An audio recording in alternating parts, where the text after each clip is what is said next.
His pride scared the young male lion away from the places where he usually hunted, even though he was very thin and had many wounds. He was lost and had nowhere else to go but walk along the edge of Grit Valley, where it was hot and the grass was dry. He could smell fish from a small lake hidden in the valley, which made his stomach growl. As it got closer to the shore, its paws dug deep into the soft mud. The body wasn't strong enough to keep its balance, so the mud quickly sucked it up to the stomach. It tried to move, but each move made it sink deeper into the sloppy ground. With its eyes wide and mouth gasping, it let out a groan that shook the empty forest. It couldn't hold its head up because the mud stuck to its hair and weighed down its thin neck. It's been 6 hours. The lion was lying still, with only weak breaths and sad eyes. As the sun went down behind the dry trees, the lake became darker and darker. It could no longer cry out, so it just blinked as the dark clouds moved across the cloudy sky. A duck landed close, looked at it, and then took off, leaving a farewell whine behind. Its back was bent from being cold and hungry, and sand stuck to its nose. Just sitting there, it was ready for something to happen. That's when it gave up, hoping that something miraculous would happen and pull it out of the cold mud. As it was about to die, the sound of oars in the distance rang like a bell, giving a hope that it could still live. An old guard named Henry Witmore had been living alone in the Grit Valley forest for 12 years. He left the old wooden house that morning and rowed his boat out to the lake to fish, as he did every morning. He planned to take pictures of peaceful times on the river with a small camera on his hat. Putting out his line in the middle of a calm lake, he heard a strange groaning sound far away. Something was dying because that sound wasn't from a bird or a rabbit. Henry put down his oars and listened again. His heart was starting to feel uncomfortable. He quickly turned the boat around and pointed the oars toward the 100-meter-away grass bank. As he got closer, he pulled the weeds apart and stopped, his eyes wide with shock at what he saw. A young lion lying in the mud, its eyes the only things that were still moving. Henry stood still for a moment, saddened by what he had seen. It was something he had never seen before. He jumped up the mud bank without thinking and waded down slowly, as if he were entering a holy place. That's because the cat knew this man wasn't dangerous and was the only hope. Henry sat down next to it and put his hand on its dirty hair. He could feel its breathing getting weaker, like a clock that's about to strike 12. He said in a whisper, "Okay, kid, I'll take you home. You need to stay alive." Henry began the hard rescue in the deep mud with the arm that had saved many wild animals.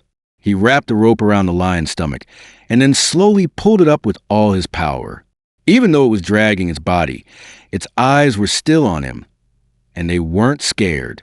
Hank finally got half of it onto the boat after 3 failed tries and 1 fall.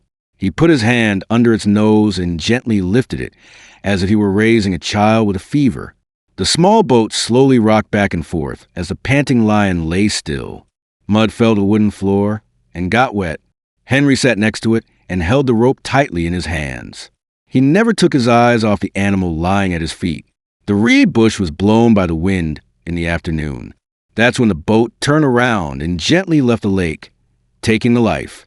He was afraid that the animal behind him would stop breathing at any time, so his heart beat fast every time he rowed. The sun was going down behind the trees. The bow lights of the boat were the only source of light on the way home. Henry let out a sigh of relief as he saw the cabin in the distance.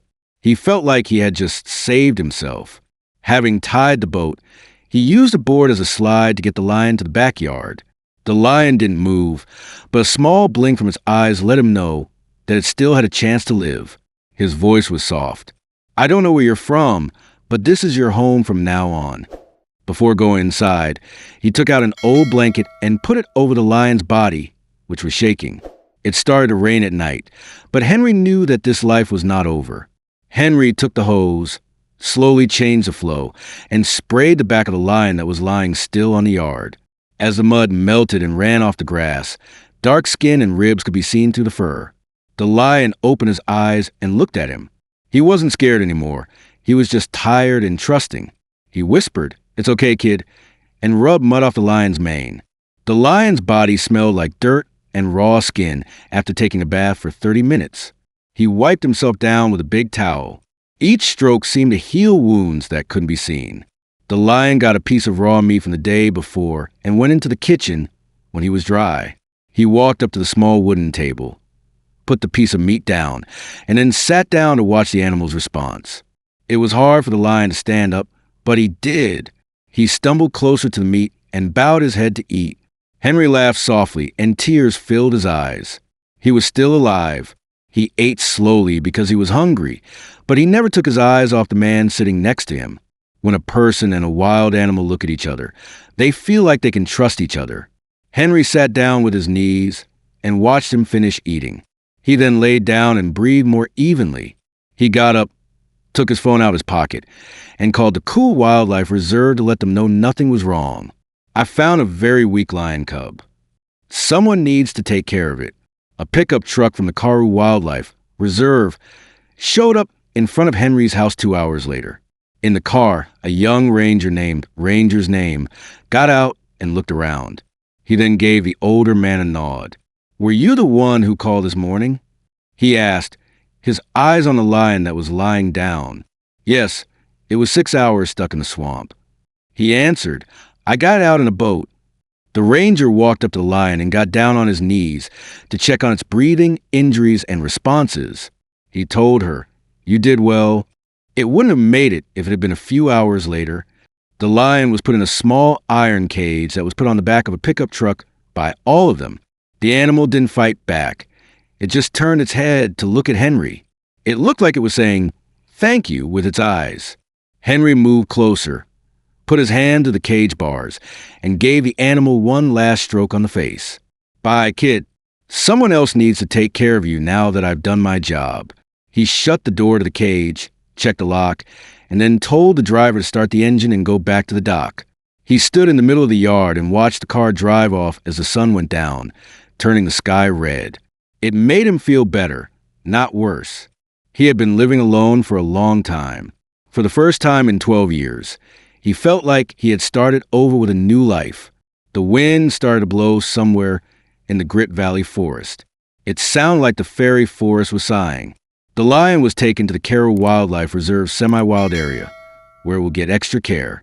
Veterinarians confirmed that it was about 3 years old, very skinny from not eating enough, and in a lot of mental distress. Once a month, it was healthy again and running around in the partly wild forest like things had never been bad. The reason they named it Hope was because Mr. Henry liked the way it looked at first. After that, Henry wasn't by himself anymore. There was always a roar in his heart from the memories. Thanks for reading the story, friend. To help us out, don't forget to like and subscribe to the video.